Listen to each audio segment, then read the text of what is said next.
getting into the last presentation on tools to finance the green growth and circular transition in Zambia, which will be provided by Jeffrey Scheidegger. I don't know if I'm pronouncing it right. Zambia lead for Impact Capital Africa. Over to you. So I'll keep it brief. I realize that these are the last things that's standing in between us and drinks. My name is Jeffrey. I'm with Impact Capital Africa. We're passionate about building the impact investing ecosystem in Zambia and helping impactful businesses grow and scale by access growth financing. We do that through technical assistance programs as well as through events. On the 3rd and the 4th of June, we have our flagship event, ICA Zambia 2025, which is 2 days about impact investing. It's very exciting. And as an organizer of events, I know how daunting it is. And the fact that the room is still full, I think, is a real testament to the success of today. So I thought, let's give a round of applause to the organizers. This is the first time, which is always scary, but well done, guys.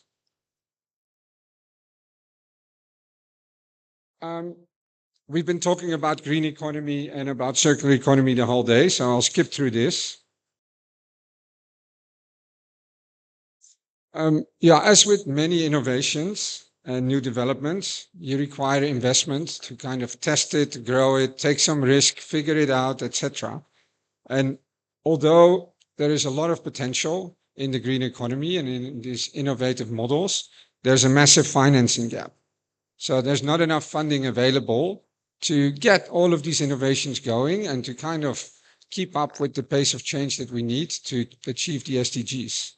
And there's a few real reasons that investors, and there's some in the room here, have challenges with when it comes to innovative and circular new models. One is the perceived risk. And so a lot of things that are unknown, untested, are a lot more risky. And so there's a real additional risk, but there's also a perceived risk, because the way, for instance, banks and investors evaluate the risk profile is based on more traditional ways of creating value for businesses and cash flow.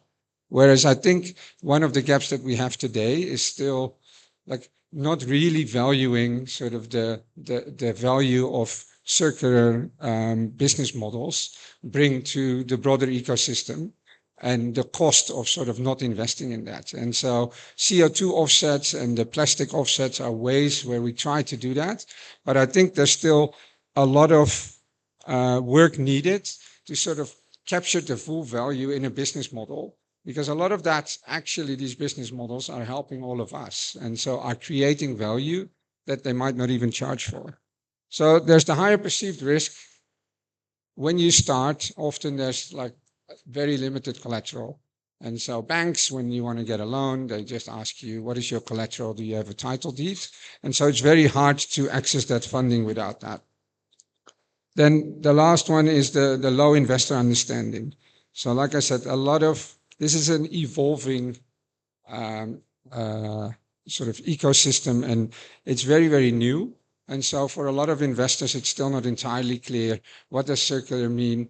What does impact investing mean? How do I value this? How do I assess it? What is sort of the future potential? And so there's still a gap.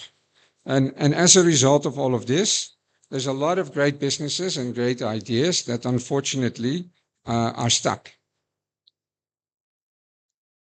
So one of the solutions that I wanted to touch on today is blended finance. So what is blended finance? Blended finance is basically a financing mechanism where you use public and philanthropic funds that are not risk, that are willing to take a lot of risk, that are not really risk averse, and you combine that in a pool with, for instance, banks and commercial investors. And by blending these two together, you get a mix that is more suited for these untested, relatively unknown new business models. Yeah, so some of the key characteristics of the blended finance is that they'll have a catalytic effect. And so the whole idea is that, for instance, what Green Tech is doing with their grants, they come in with 50% of this of your project funding, which is a grant, which doesn't need to be paid back. So if it fails, there's no risk, or if it doesn't get the cash flows that it projected, there is still like the first half you don't need to pay back. And because of that, you kind of de-risk the whole opportunity, which means now that an investor or the bank might say, look, looking at the cash flows that you can generate with this grant, actually now I can invest. And so this grant catalyzed the investment. Yeah, it's a risk mitigation. So like I said, it uses the concessional capital to reduce the risk. It's flexible. So there's a whole range of things that you can do. There's grant funding, there's guarantees. You can take debt that is more concessional, so lower interest rates, longer tenure, less senior, no collateral. And a lot of it is outcome oriented. So it looks a lot at measuring sort of the social and the environmental impacts next to the financial ones, as Ernest just said. I'll skip through these. These are some examples. I just wanted to illustrate very quickly, based on a real life example, which is a company that I've known for 10 years and that I love. It used to be called Synergy. Now it's Region Organics. And basically what they do, they collect organic waste from the compounds. So they have toilets as well as other waste, and they convert that into fertilizers and other sort of high value products. Now, for this to get started, they needed a lot of funding, and blended finance is basically what helped them to grow to scale now. They're winners of the Earthshot Prize, the first Earthshot Prize by, I think it's Prince William. So they're now reached quite a significant scale. But on that journey, they needed like a lot of blended finance. And I thought this was interesting to see, like there's certain different challenges that require different blended financing solutions. So one of the challenges is high capex. So they need to build infrastructure, factories, etc. So for that, they got some grants and concessionary debt that reduced sort of the initial cash burden, as well as the time to repay their loans. They perceived high risk. It was sort of new, and this waste to value model, they were a little bit ahead of the curve. They've been doing it for 12 years. And so there was a lot of philanthropic capital and first loss guarantees that helped de-risk the private and the institutional investors. A lot of these solutions have a longer path to profitability because they need actual behavior change. You know, like with the cooking solutions, etc. If people need to go from charcoal to pellets, if you not just need to sell your product, but you also need to help change the behavior of people, it takes a lot longer to sort of scale that up and roll that out and make it profitable.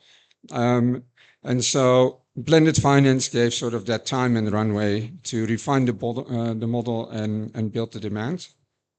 And then, yeah, it was an unfamiliar business model. It was completely new.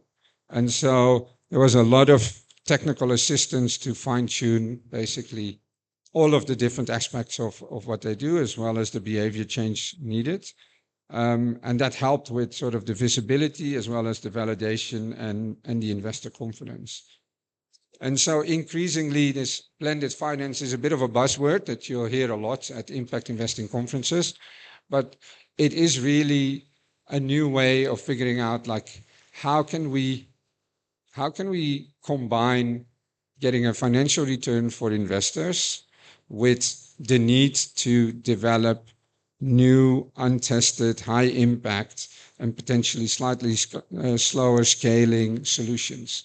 And so increasingly, I think, and this is my last slide, I think there is a role for the banks, but also for big corporates to play in this space. I think especially for big corporates, increasingly, they start to think about how to use their balance sheet to be more catalytic in helping them with their circular economy targets. And so we run a program with Anglo American, and in that program, they're starting to give us small pools of capital to kind of test how can we use that in a catalytic way that helps businesses access more finance, and this is outside of the mining supply chain. And I see that more and more happening, where this, like, ultimately the Unilevers, the big mines, etc., they, like Jet said earlier today, they all care about the circular economy. They all know they need to do more, but they also need all these new technologies and new business models, etc. And so increasingly they can actually play a role in developing those not by doing it themselves, but by providing sort of blended finance solutions to startups that are playing in that space and developing these solutions. I'll leave it to that because I see it's 5 o'clock. But anyone interested, the 3rd and 4th of June at Ciela Resort, it's an amazing 2 days. You can come to me later if you want more information. And thanks again to the team for a great day.